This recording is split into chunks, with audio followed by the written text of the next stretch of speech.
Thank you very much to the organizer for the invitation, the opportunity to give this talk. So in fact, it's based on these two papers, joint project with Claudia Rella. And it's possible that some of you have already heard about part of this talk and different version. And in fact, today I would like to focus mostly on the quantum modularity aspect of the story. And in particular, that is mostly based on this first paper, which appeared on the archive a couple of months ago.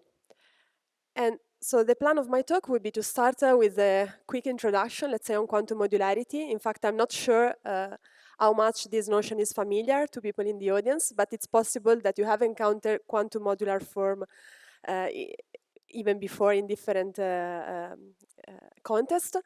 And then I will have a quick interruption, and I will discuss a bit resurgence, because this is exactly what was the motivation for me and Claudia, and what makes somehow the connection between quantum modularity and fermionic spectral trace of local P2. Okay, so quantum modularity. In fact, let me start with an example, which is modular. And it is theta series here. So as you might know, theta series are modular form, and this one in particular is of weight 3½ for the group gamma 1 of 120.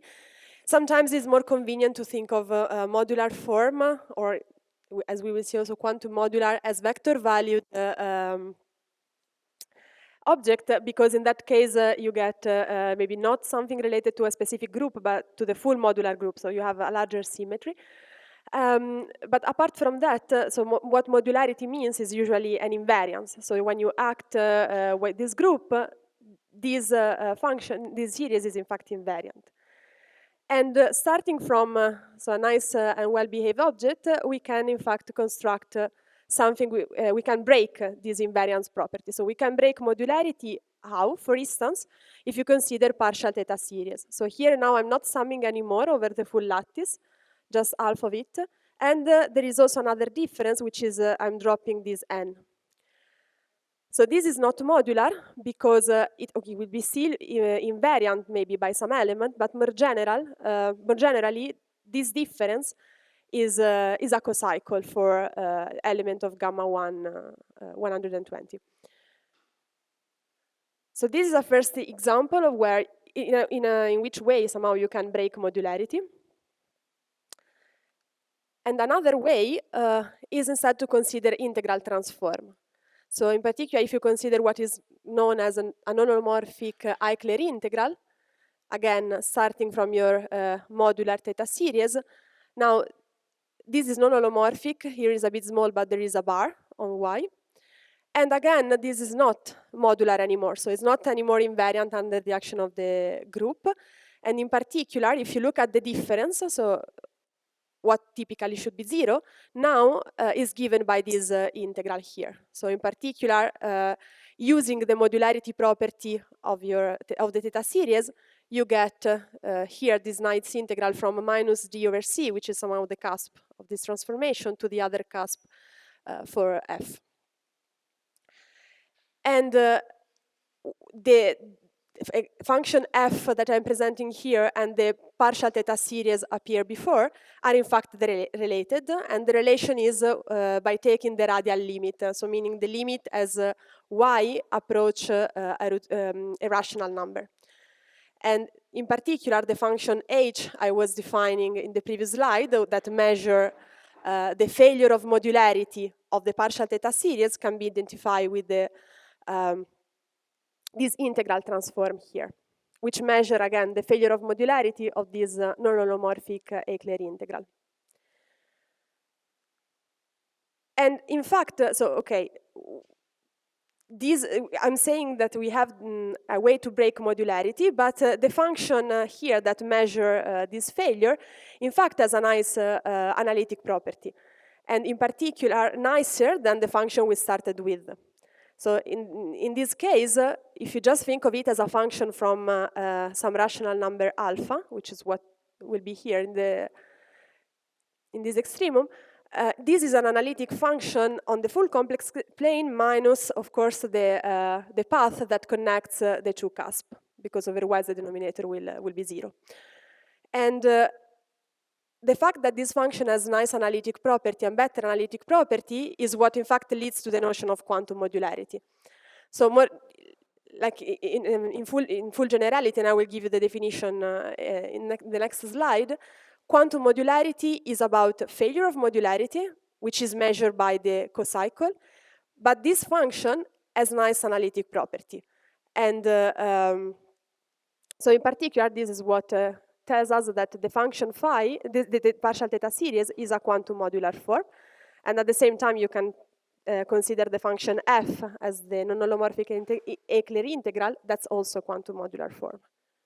So these are the ingredients that enter in the definition.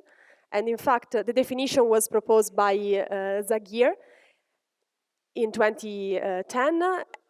Yeah.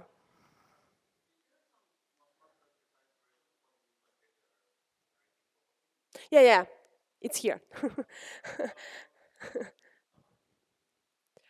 So, yes, precisely. So if I think of a function f, here in fact I'm giving the definition from the thesis of Campbell-Wheeler.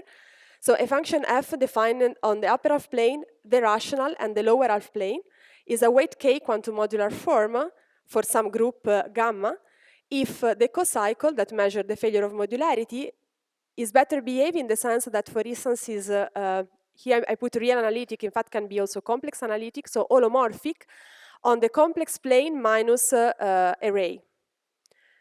So it's better in the sense that it's analytic in a larger domain, and according to which property your function f have at the beginning. So for instance, if it was holomorphic on the upper half plane, then this function is better because it's holomorphic also in the lower half plane and across, let's say, the positive reals.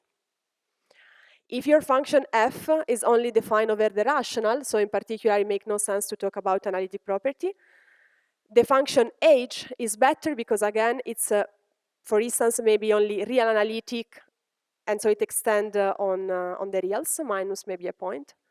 So you might have different version of better behavior, which really depends on what f was at the beginning. The point is that typically you can extend in a larger domain compared to where f was originally analytic or even not analytic. That's the point. Sometimes f is just a function defined over the rational. And I will give you an example in a slide. I don't know if that answers your question.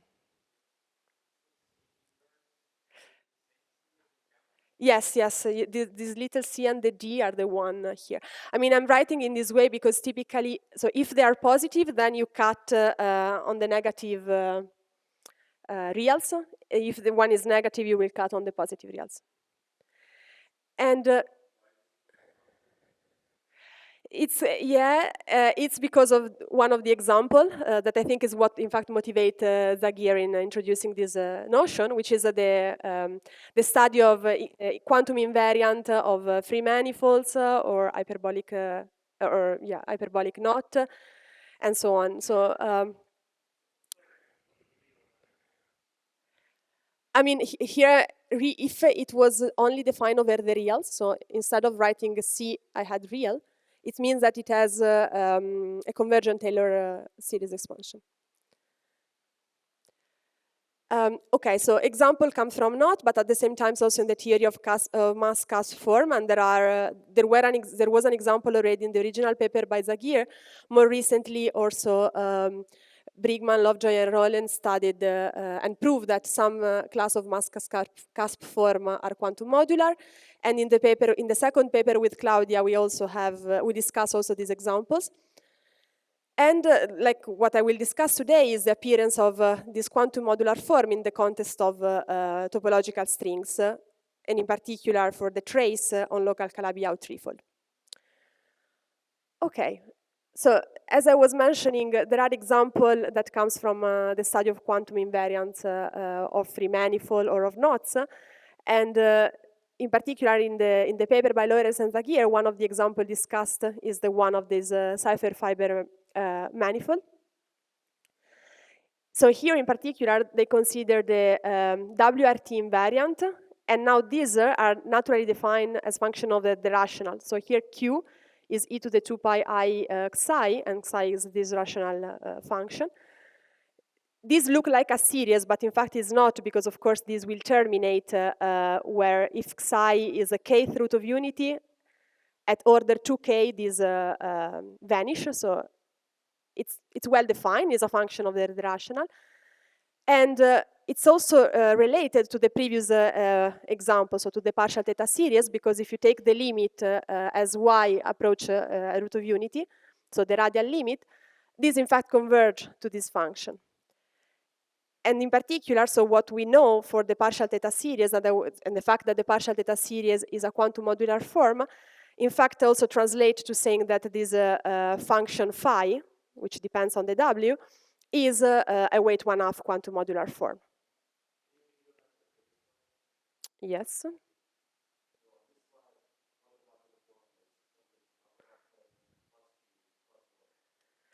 That's the most it's just to put everything together. It doesn't mean that f has to be defined on, it can be only defined over on the upper half plane, it can only be defined on the rational, it can be defined on, but yeah.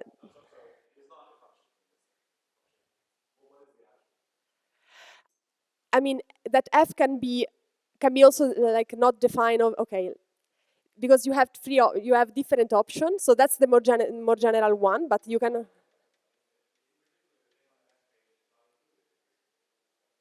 which one is not included? Okay. You can also have this. So you can have different things. You can have this one, and okay, what is written there?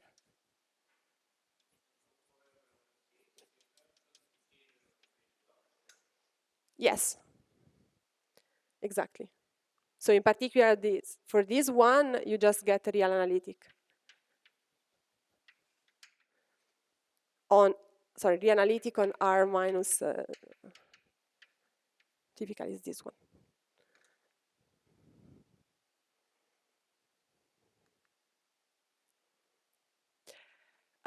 Okay, so that's just an example related to the previous partial theta series.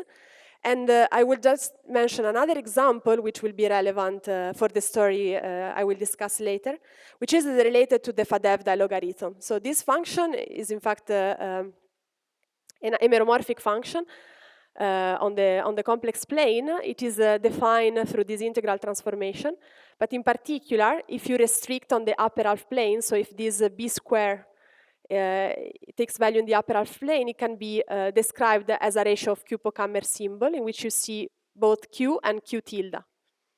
And Q tilde is defined, sorry, it's not in the slide, but Q tilde is, e to the minus 2 pi I over b square. So in a sense, you can see a sort of S matrix acting on Q, on Y, in fact, more precisely. So this has nice analytic property, but in fact, it can be regarded as the cocycle, so as the H function for the Pochhammer. And in fact, if you consider some integer n, and you look at the logarithm of this Q-Pochhammer symbol, this is an holomorphic quantum modular form for some subgroup of gamma 1 n, and the failure of modularity is precisely measured by the FADEV. In fact, more generally, element of this form, so if you just take e to the 2 pi I u for some complex u, then this function is in fact a quantum Jacobi form. So in particular, you can see the action of the group of SL2Z both on U and gamma, and the cocycle is expressed by this FADEV.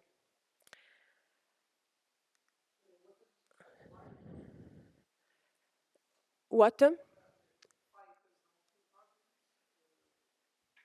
No, this is just like, okay, it's not the same phi here, it's defined in this way. So you have a gamma, you have U and Y. So gamma is the element in SL2Z, and this is the way the function is defined. So it's again a ratio of 2 Pochhammer. You should think of the one above as the Q tilde version, And the one below has, okay, it's Q. This one is quantum modular. Like, so the one that appears below is quantum modular, and this is what measures the failure of modularity.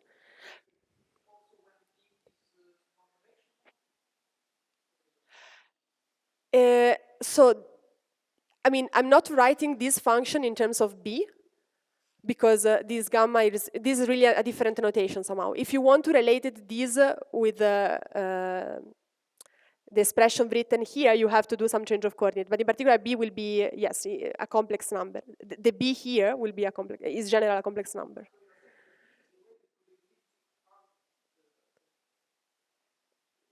Yeah, exactly, yes. This is the, well, y equal to b squared, so y is like the variable. And maybe, no, what you call, sorry, what, u is different. I guess the elliptic function, so the elliptic variable is u, not y, right?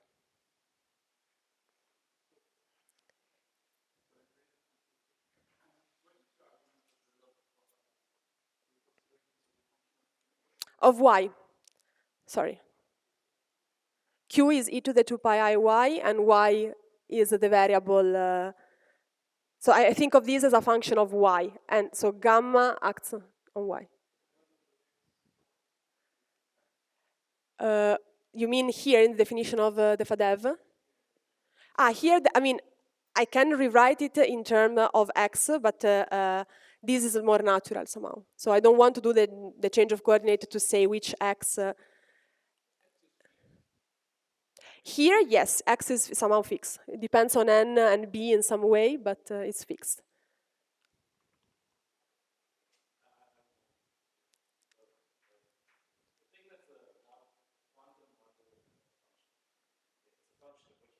Why?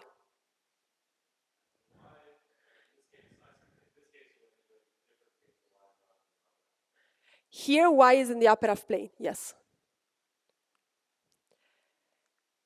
And as we will see later on, in fact, also these two function, again, as function of y, are holomorphic quantum modular form for gamma 1, 3. So this will be the one that will appear later on in the talk. And in fact, already, if you look at this one, it's more or less of the same flavor. I mean, it has the same flavor of this. So you can think that, okay. In fact, the way we will prove modularity, quantum modularity for this type of function, it's really based on what I just discussed for the FADEV. And also for this one, we will see that there is a combination of FADEV logarithm that express the cocycle. Okay, so that's somehow what I want to discuss for quantum modular form. And now we will see how, I mean, you will encounter this version of Pockhammer also before I will discuss the result on quantum modularity. And in fact, let me just start by introducing the first fermionic spectral trace of local P2 that will be expressed again in terms of FADEV. Sorry, in terms of Pockhammer. Okay, so I don't know, maybe first I should pause for question in case you have for the first part. Or if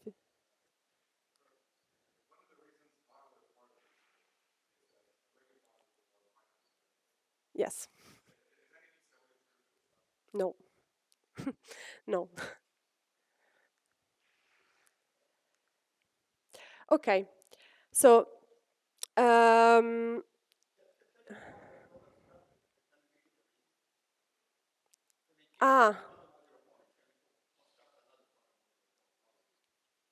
mean, okay, in a sense, yes, already, like if here, when I play with the Pockhammer, I mean, here I'm taking, if you forget about the log and I take the product, it's gonna be, again, another quantum modular form. I'm not sure how much general this is, but yeah, a priori, I think you can get quantum modular form as well. I will imagine like some maybe product of I mean, the product of a analytic function will be still analytic, so I guess, yeah, the cocycle will be analytic as well. I don't know if you start playing with different group, like, yeah, that's I'm not sure, but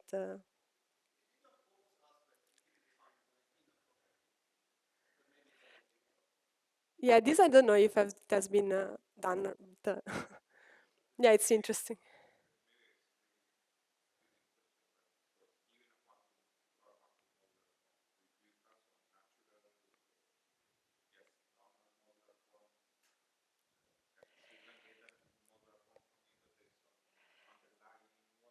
It's more, I think, the other way around. So there are many examples of quantum modular form that arise related to usual modular form when you take this kind of integral. Even in, no, for instance, in the example that appear for hyperbolic knot, is not, there is no clearly holomorphic, not holomorphic even, just modular form counterpart. But yeah.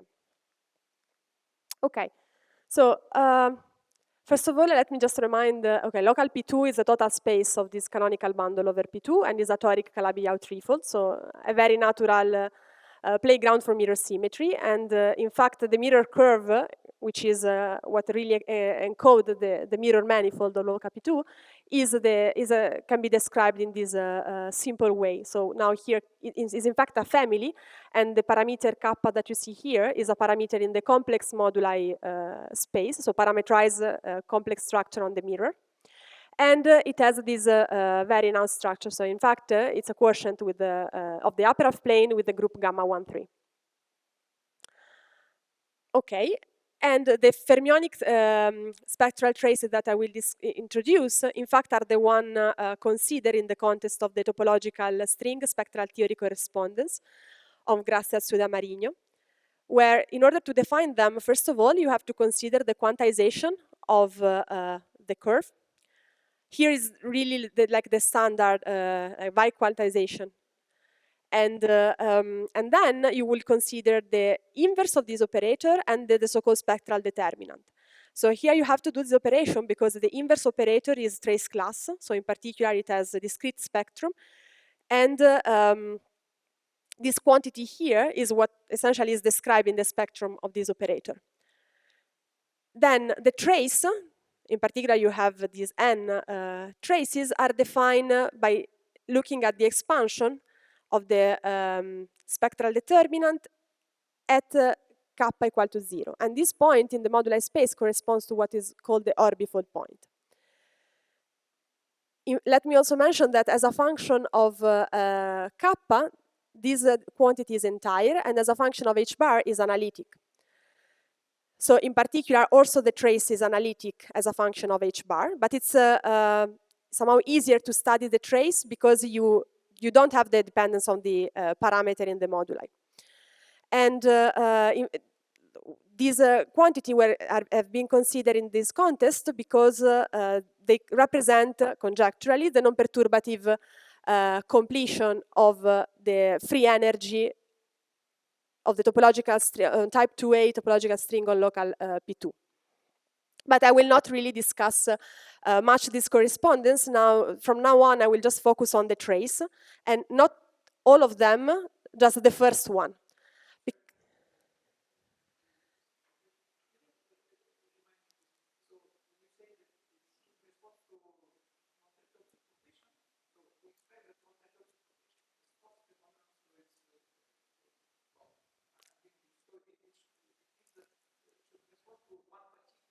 Yes, yes. But I mean, if you study the asymptotic expansion of these, of each of these traces, in fact, they are divergent. So in a sense, there is a Stokes phenomena, and one of them is just it will be analytic in a sector, but of course, when you start varying, they start jump. And I think so far is not H bar.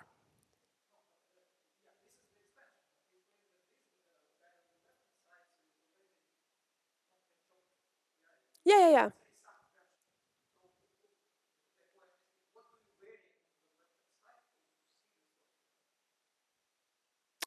You mean on the topological string side? What is the left-hand side for you is kappa or?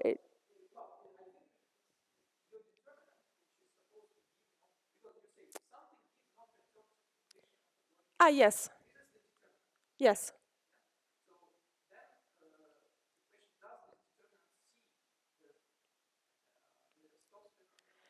If you vary h bar, yes.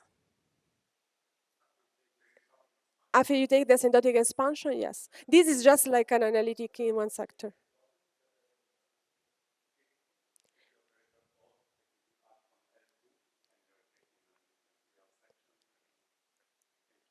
It's a it's an operator in L2, yes, and if I vary H bar, I take different section.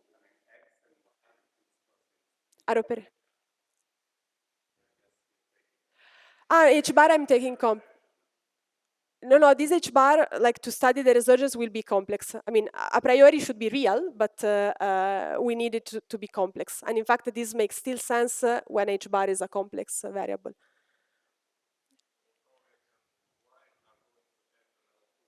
Yes, exactly. X and Y are operator on L2 of R. We make, I mean, it's like the second step. Like once we have the function defined, we want to use, like not we, but these people actually check that it makes sense also for H bar complex as a function. So it's analytic also in H bar complex. And to do the resurgence analysis, we need H bar to be complex, in fact.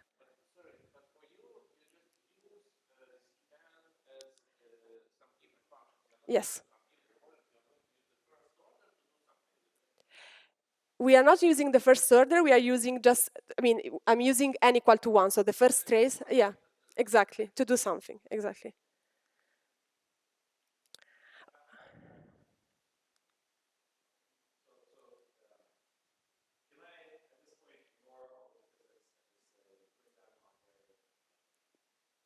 Yeah, exactly. Precisely. So that's the function. This is the first one, and this is like how you like a very explicit expression in terms of the Q-Poch-Hammer. And now here, the Q and Q tilde are related to H bar through the following relations. And so in particular, these two blocks that you see here are not too different from the one appeared a couple of slides ago. So you might wonder already at this stage whether this is what is quantum modular. In a sense, yes, part of it is,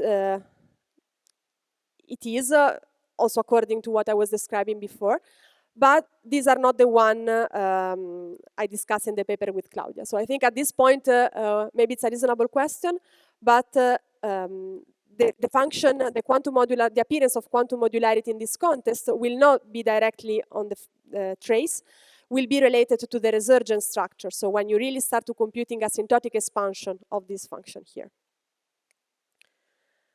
Okay, and so now, since I'm saying the appearance of quantum modularity is related to asymptotic and in particular resurgence, this is what I will just break, like stop a little bit and talk about resurgence and then go back to the trace. Okay. So let's go to resurgence, and okay, this will be a bit quick. So I might assume that maybe some of you have already encountered the resurgence as a way to compute non-perturbative correction. So you typically start with a divergent power series and for instance, the asymptotic expansion of a given analytic function. And then what resurgence does is to compute the following data, what we call a resurgence structure, which is nothing but the position of singularity in the Borel plane. So you take what is known as Borel transform of this function. It has some singularity in the complex plane. These are the omega.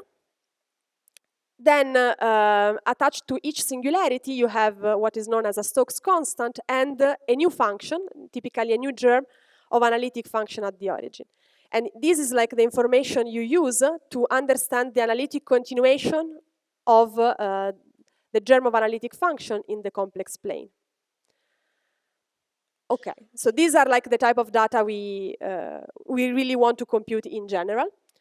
And how do you do it? Well, so again, you start with your divergent power series. You take the Borel transform, which gives you this germ of analytic function, and then you look close to the singularity. So when you look, for instance, close to the singularity omega, the Borel transform of this function might have a logarithmic branch cut, and this is like one possible way the function behaves. So this is what the Stokes constant will be, and this is the new function, which is a convergent power series, will be attached to this to the function, to the Borel transform of f. Even much simpler, you can just get a simple poles. So you have the singularity in the Borel plane, and they only appear with simple poles. So in particular, you don't have any extra function. The new information is only given by this function S. Okay. There is, I mean, not really a canonical way. I would say typically we just think the first coefficient to be 1. But I guess it depends more on like which structure you want on the Stokes. So if you want that the Stokes constant are, or if you expect that the Stokes constant are integer, or rather are, have some other nice property, then this could determine which normalization you pick for phi. And in particular, so a nice way to encode these data, so the Stokes constant, the position of the singularity, and this new function phi, is by looking at what we call the discontinuity. So imagine, for instance, that you pick an array where you have 2 of these singularity. What you are trying to do is really looking at the analytic continuation of this function across, collecting all the contribution that come from this point. And so this is a way you could reorganize this information, and in fact, it's also related to the like the inverse operator of the Borel transform, which is the Laplace transform. So in a sense, you can think of it either as computing as taking some Hankel counter around this ray, which collects the contribution in this nice way. Or if you, in the case of a simple pole, in fact, you don't have this function phi, so it's really a residue computation for these points. So this is like relevant because it's what really encodes the non-perturbative contribution, non-perturbative because you see this exponential appearing here, and as y goes to 0, this is what vanish. So it's really something that you don't see at the perturbative level, but it only appears when you study and you reconstruct this information. Okay, so I think this was a bit quick, but like the main point to maybe keep in mind for the rest of the talk is that, so resurgence, first of all, allows you to compute this non-perturbative small correction. And even though sometimes people just start with something non-perturbative, so a divergent power series, in what we will see next, the divergent power series arise from an analytic function. So even if you start with something analytic, you can expand. If you get something divergent, then you can ask which information I can reconstruct. The new information, which is present in this function and in this small contribution, is what resurgence compute and is what is encoded in the what we call resurgence structure. And if you want to like see and pack this non-perturbative contribution in a nice way, you will just consider the discontinuity. Okay.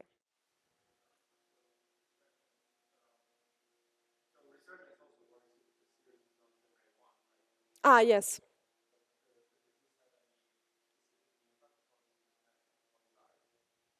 This we don't know. No, we in the example that we have seen so far, they were Gevrey 1. Even like the example that come from like Masca's form, they were all Gevrey 1.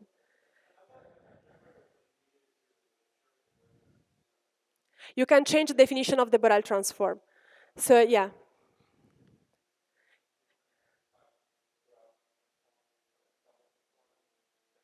Yeah, exactly. I mean, in fact, okay, the natural way to define Borel is just to divide by factorial, but there is also something like somehow maybe just mention.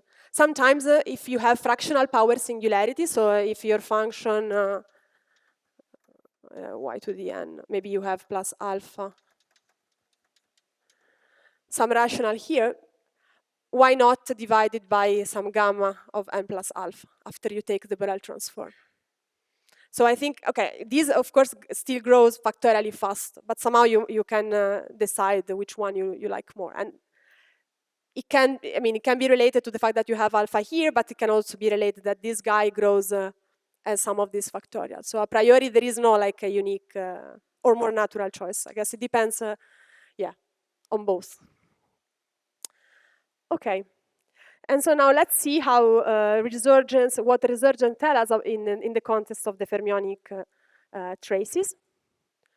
So in her paper, Claudia already computed and studied the asymptotic expansion of the first fermionic spectral trace. So this is exactly the formula you saw before.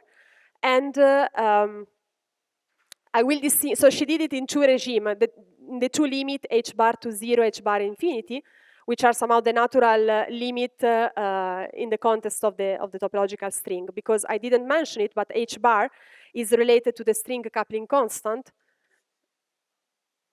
being a inverse. Okay. So she considered both limits, and also she looked at the logarithm of this trace. Sometimes looking at the log is easier from the perspective of resurgence. The asymptotic expansion you see are Gevrey 1 because they are expressed in terms of this Bernoulli number, Bernoulli polynomial, and you have only one factorial at the denominator. They are kind of similar, in fact, in a sense, the two expansion.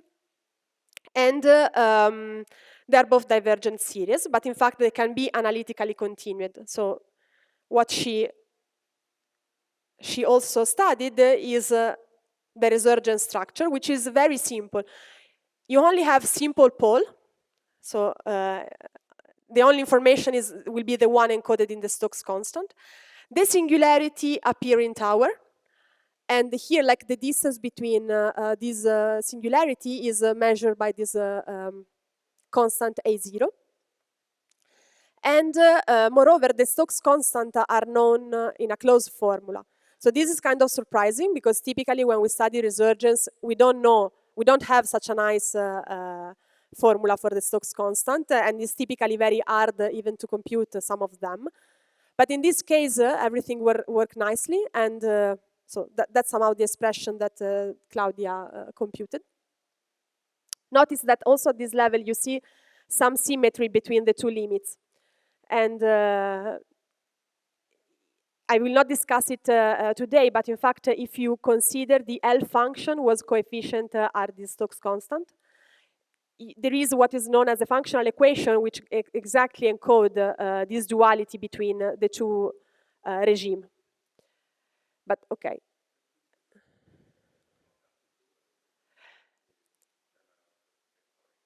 We expect it to be general.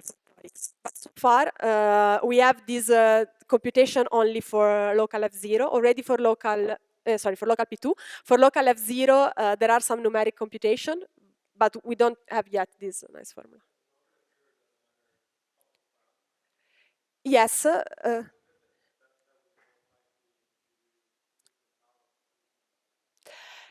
You will, let me say, like decouple both. So in the definition of the trace, like before, I only have kappa. It's true that in local F0 I have kappa and something else, but you just focus on the H bar. So you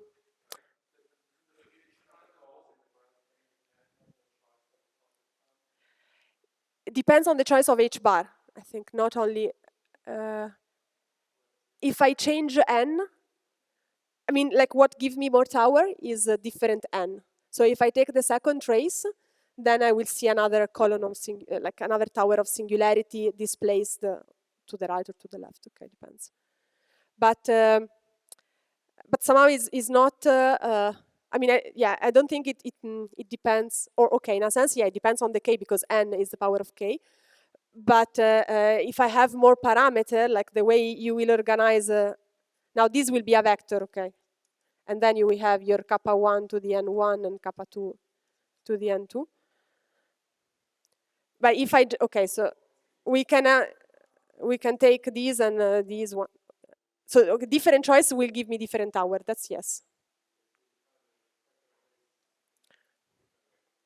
Yes, yes, exactly.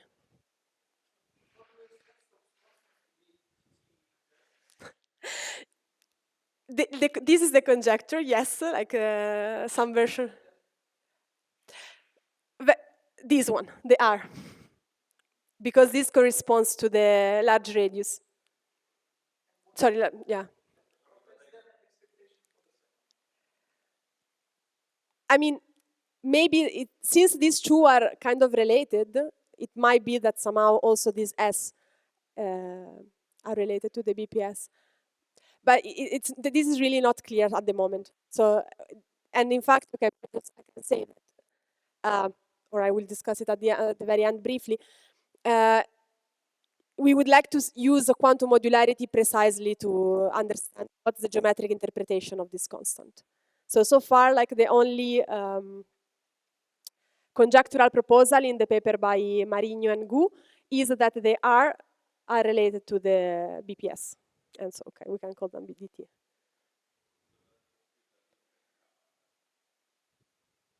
No, sorry. Kappa is the same kappa, but when I go from the trace to the string, the free energy in this limit are the one at the conifold. I mean, there is like a Toft expansion. And so even though here I was expanding at the orbifold point in the moduli space, the conjecture is that the trace, the Stokes constant here should, in the limit h bar at infinity, should be related to the BPS when you take the free energy at the large radius. Yeah, there is a swap in the two.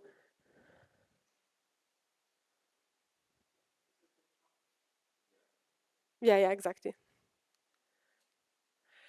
And again, if you look at the discontinuity, which is like the way you can repack this non-perturbative contribution, for instance, like just looking at the ray going to pi in the direction of pi half, you see again Sampo-Kammer, which reminds you like the holomorphic and anti-holomorphic block that appear in the trace. So at the very, in the definition of the trace, there is a difference, which is this free here, because before, I can go, it was here, sorry. I mean, if you take the log, here you have a 2, and here there is nothing. And after, there is a 3. So, okay, it's not exactly the same, but, oops. But somehow there are still these Pokammer, and so you might ask also at this point whether these are quantum modular form. But again, this is more or less in progress with Claudia, but it's not what appeared in the talk, in the paper. So the natural way to get quantum modular form is to look at the generating function of the Stokes, which again are in a certain way some flavor of what you just saw. But there is an important point, that if you want to discuss modularity, it's important to pick, to understand which parameter somehow it's the natural modular coordinate. And the main difference between these and what was in the previous slide is essentially what is here on the right-hand side. You see that here you have some square and some cube, and before instead you had 2/3, 1/3. Here you have a tilde, which means somehow the inverse. Here you don't. And if you use these, so now the natural modular coordinate is this y, which is in a sense related to h bar, but somehow it's more natural, and you treat the two generating function of the Stokes in the same way, then you get that this functional holomorphic quantum modular form for the group gamma 1,3. And so in particular, is immediately clear the invariance if you translate y in y plus 1. The other one is the one that gives a non-trivial cocycle, and I will mention it in a while. And not only that, in fact, you can also act by the freak involution, which is a natural involution in H quotient by gamma 1,3. You get, again, two holomorphic quantum modular form for the same group. And I was mentioning it at the very beginning, but the group gamma 1,3, it's really related to the geometry of the problem. So somehow it could be kind of surprising at this stage that we find quantum modularity not just for SL to Z, but for a group that is the one that describes the moduli space which parameterizes the complex structure. So it's somehow it's the group that it's also related to where this kappa parameter live. Although the modularity here, as I said, is for a variable y, which is related to h bar and not to the kappa.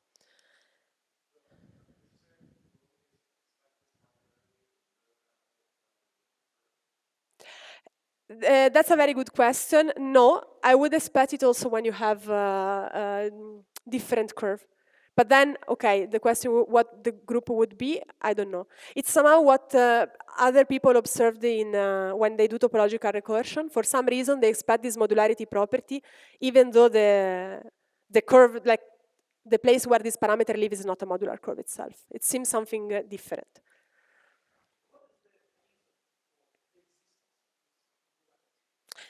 We don't know yet. I mean, for like, I would say the reason here, so we don't know yet from the physical point of view, and this is what we are trying to understand in a sense. From the purely mathematical point of view, it's really the resurgence structure. The answer I will give you is the resurgence structure that we have. So it's not what it's part of the other paper we have with Claudia, in which we propose a modular resurgence structure that tells you when to expect an instance of quantum modularity.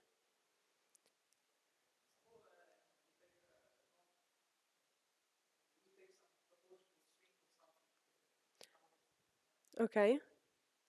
Why you would expect? I would expect to see the same structure, and therefore I would expect quantum modularity. I would expect the same resurgence structure.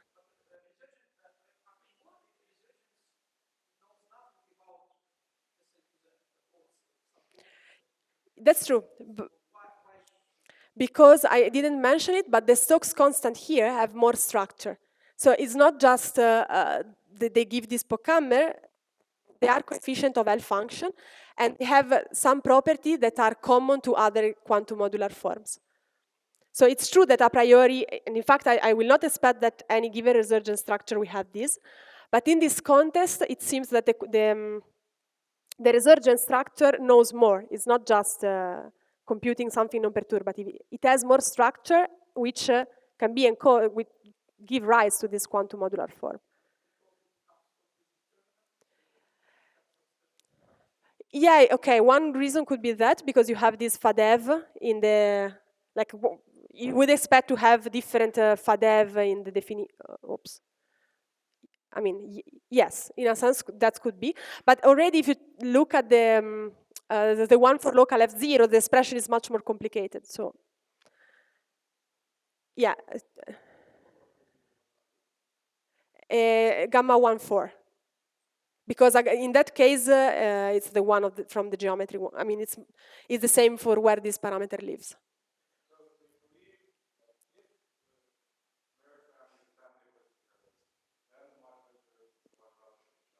Yeah. Yes.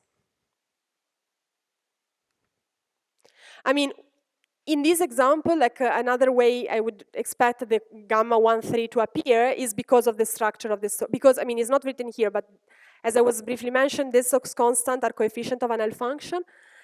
And the way you, and in that L function, essentially you have, you see some gamma 1, 3 appearing in a sense. It's like more in the character. Or even like, okay, already here somehow, there is a Dirichlet character. You can rewrite, okay, just let me put it somewhere here. If you take LS to be this thing, M to the S, this is a product of two L function in which you have the L function associated to a Dirichlet character and the Riemann zeta. So somehow, it's not immediately evident, but okay, it could be expected that is more gamma 1, 3 than non-SL2Z a priori. Maybe you can reorganize them in a vector-valued modular form where the full subgroup SL2Z is acting. That's possible. But I like to, I mean, I think then a posteriori, the more natural thing was really to consider this generating function in this form, to see the modularity.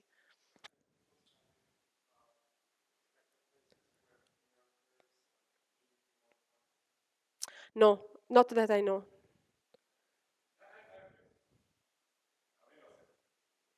I mean, yeah, I think maybe I was just, let me just quickly say that, in fact, the proof of quantum modularity is nothing but the property of the FADEV. So we define this function FR as this combination, which is exactly what gives some version of FADEV. And the magic, let me say, is the fact that when you look at the other generator of gamma 1,3, so this is trivial, but this one is not, there is a nice simplification at this stage. So here from here to here, I'm just writing what does it mean. Sorry, here is just the definition, and here I'm using this function fr to rewrite f0. Okay, and these two cancel. So this is like where the symmetry somehow give the cancellation, because f0, f infinity is invariant by translation, just by -1 essentially. And okay, so the proof is really one line, and this is like how the cocycle look like. These R that you see here, it's R related to the Stokes constant R. So the other one, maybe let me just go. F0 is a generating function of the S, and what I call FR as the it's in a sense related to the R Stokes constant. But okay. And in fact, if you look at very quickly how this cocycle look like when you compare F0, F infinity, and after the freak involution, you see some symmetry, which maybe were not evident at the beginning. So, or if you look horizontally, so from the regime h bar to 0, the regime h bar to infinity, you see that the role of R and S is swapped. So this is Fs, and think of S again as related to the Stokes constant S and R, as I was just saying with the Stokes constant R. And if you go vertically, you see first that what was trivial before, so the cocycle here for T, now is not trivial anymore, but the other one became trivial. But that's, I think it's more or less related to the fact that you are taking this freak involution. So that's maybe not super surprising. But you still have something that changed, which is that in this case now is Fs that give you the cocycle. So this freak involution here is not just switching the role of the cocycle, but the non-trivial one is expressed in terms of S and not of R. So I think, I mean, also at this stage, we don't have a clear explanation why from the physical point of view one should observe this type of behavior, but it seems interesting that these symmetries appear in looking at the cocycle. So yeah, somehow this quantum modularity is in a sense mysterious. It's something that is breaking modularity. So maybe it's not very interesting in terms of symmetry. Still, you can see some symmetry when you look at the cocycle. And okay, so the quick summary is that, okay, maybe like the really take-home thing is that first, the quantum modular form appear naturally when you study some resurgent structure. This is in the example of local F0, but in fact not only there. And the proposal with Claudia is that there are modular resurgent structure that tells you when to expect quantum modularity purely from a resurgent perspective. And the way you should expect quantum modularity is really looking at the generating function of the Stokes constant, which is again something not very common even in the resurgence community. This quantum modularity is not, I mean, it's not really a symmetry, so it's very different from the modularity, but at the same time, it seems it can tell us something and can help to make connection. First, like we would like to understand it in terms of topological string. So for instance, what is the geometric interpretation of the Stokes constant that we found? Once we have this nice structure, I mean, even in the example of local P2, the example of local P2 has been extensively studied. And we have seen some similarity also with the structure of the Stokes constant and other quantity that appear not in terms directly of the Donaldson-Thomas invariant, but rather looking at the way you can express this modular coordinate in the moduli space. So there are some symmetry. It's not yet clear how to make the dictionary precise. And I should also mention that from the topological string point of view, the generating function of the Gromov-Witten invariant are known to be quasi-modular form for the group gamma 1, 3. So again, quasi-modular form are not quite modular in a sense, but at the same time they have much nice structure because the ring of quasi-modular form is finitely generated. That's not really the case here, but we are trying to understand whether there is a nice relation between them. At the very beginning, I was mentioning that quantum modular form were introduced to study invariant in Chern-Simons theory, and it will be interesting to and in fact, there is in the paper by Marcos and Jay Gu a way to formally make a parallel between topological string and complex Chern-Simons. There are different aspects that are present in both stories.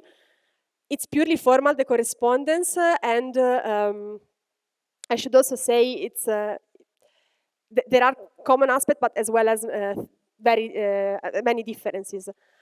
But it will be interesting to understand maybe better what's the role of the generative function of the Stokes constant and this quantum modularity with respect to what people see in Chern-Simons in terms of invariant, like WRT invariant or Jones polynomial and so on and so forth.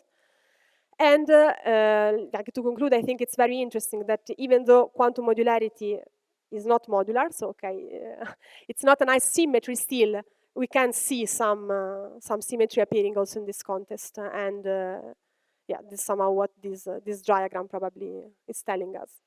But yeah, thank you for your attention.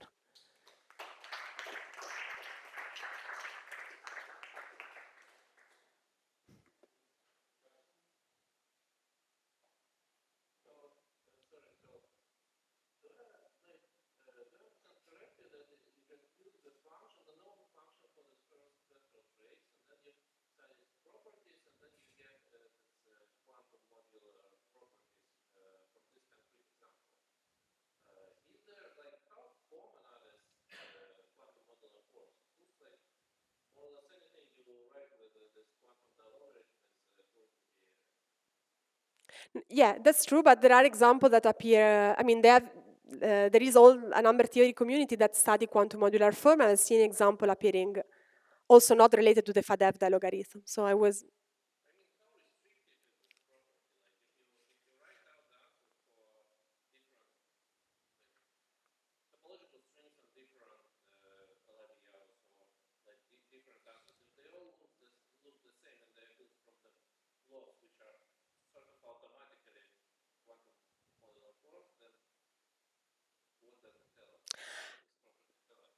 We don't know yet, but in fact, it's not really the block. I mean, it's kind of related, but somehow this thing is not the block that appear in the trace. Ah, okay. Ah, okay.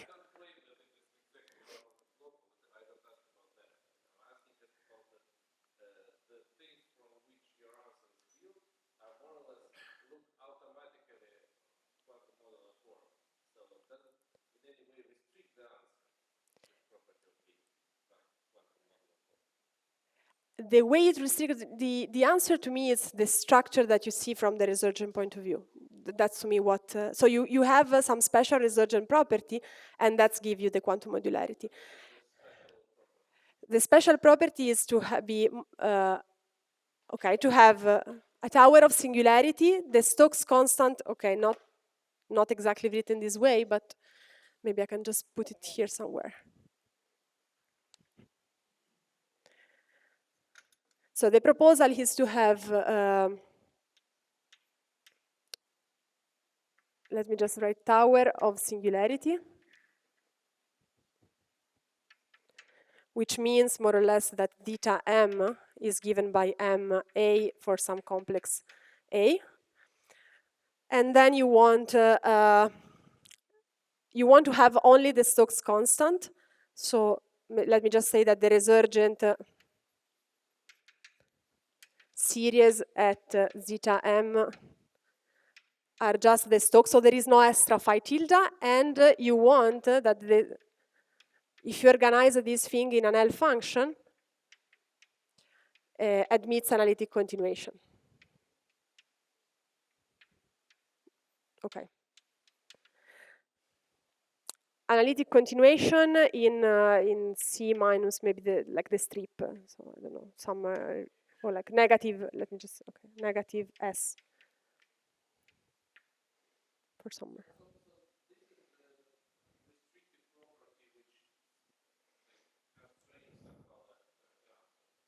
Yes.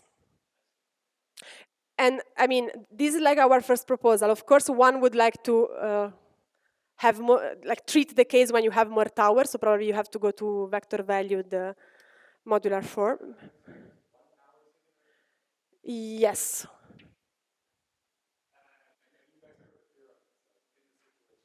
No, this is the conjecture.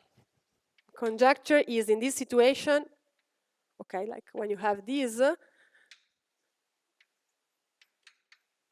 the function given by the Stokes constant, sorry, this is a y, is a quantum holomorphic quantum modular form for some group. I mean, in fact, we have example where we can check, but already like saying which group for a very generic thing like this is non-trivial. I mean, I would expect it to be related to this, to the function itself, but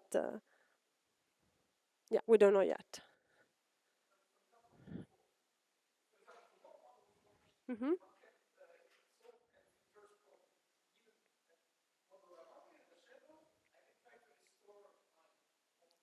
Okay.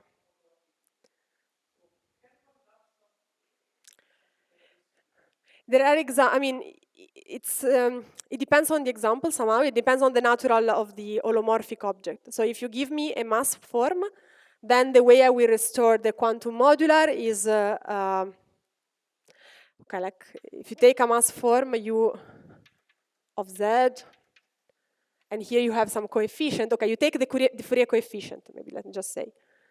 So if you have U mass cusp, then the quantum modular object, Fy, is the Fourier coefficient, like is the series where these Am are the Fourier coefficient.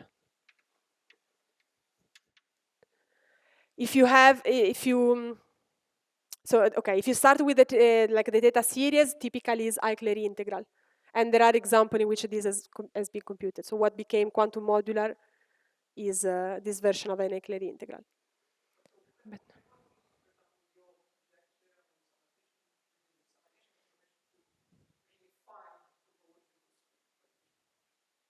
ah. So I think so far we are still trying to understand what really this means in terms of, yeah, of the even not refined, but like the usual, the conventional topological string. I think so far we have all these symmetries that appear naturally, but we still have to understand what they're really telling us about. Like when we go back from the trace to the topological string. This is the conjecture. I mean, yeah.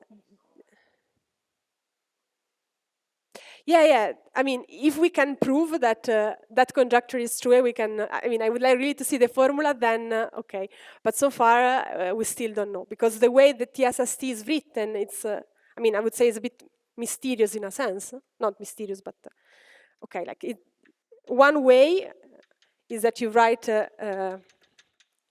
this the trace, and here you have the exponential of the total string, the total Grand potential, and then you take mu n and you integrate in the mu, and mu, sorry, e to the mu is kappa, if I'm not mistaken. Okay, so this guy, the total Grand potential, contains the dt, contains also the Gopa-Kumava, so this contains a lot of things, and the way you see the conjecture is when you look at some limit. So I think it's, okay, or maybe the other, okay, if you call it lambda, and then you go, and you take the Toft limit, so both at infinity, that's how you can argue that the Stokes constant in the limit h bar to infinity, so the R, will be related on the right-hand side with the dt.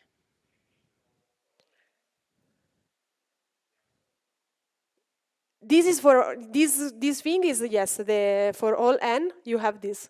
This is part of the statement of the TSST. So this is the TSST. It's one way, I mean, it's not. But if I look at this formula now in my, so I can't really take the Toft because I'm just working with n equal to 1. Still, it's not super evident to me how what I found here in terms of the generating function of the Stokes constant will be related in terms of a function which is here, but okay, I mean, I don't know what to say. It's not super evident to me yet.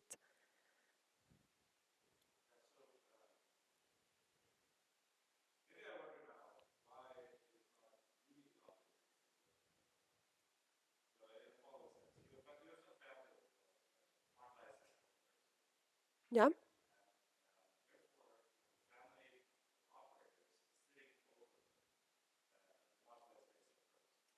Mm-hmm.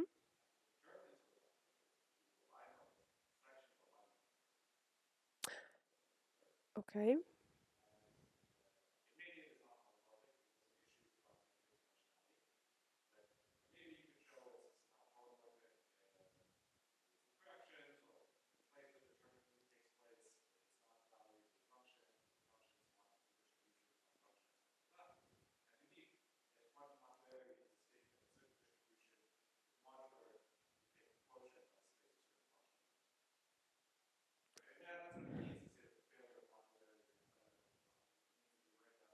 Okay.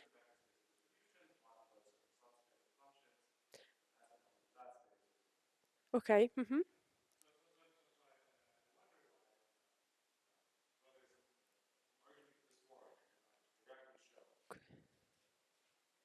Yeah, I could. I mean, okay. I didn't think about it before, but yeah, maybe we should discuss more because it seems okay, it could be a way to see it in a more general framework. Indeed, I think. Okay. But still, then you see I mean, the way you see the modularity is not anymore related to the base, in a sense.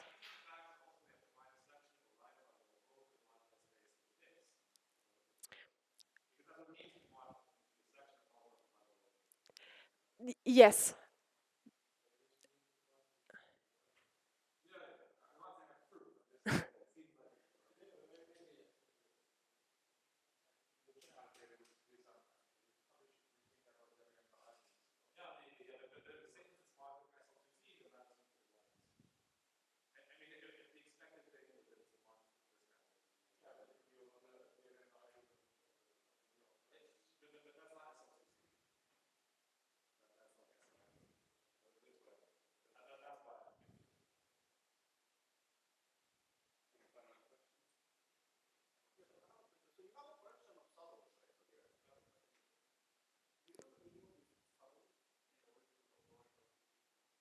Ah, you mean this A0?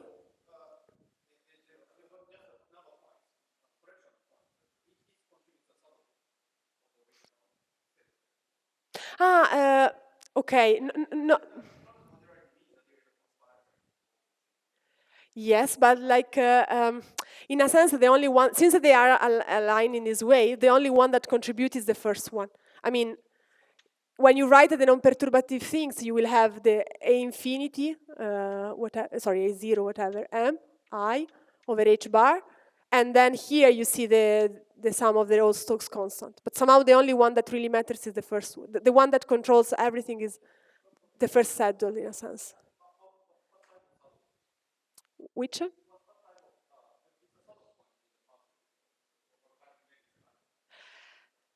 I mean, okay, no, like in one of the two limits, this A0 should be related to the volume of the Calabi-Yau. But just in one,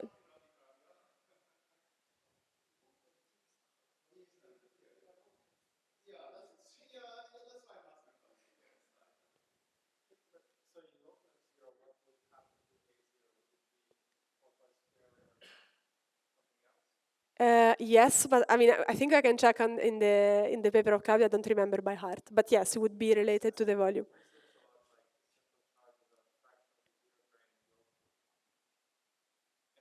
Ah, okay, maybe. Yeah, it's related to. Ah, okay, okay. This okay, could it's what okay you were asking.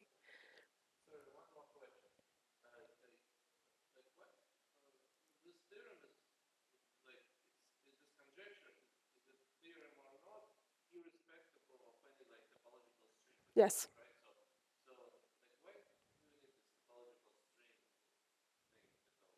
Ah, no, no.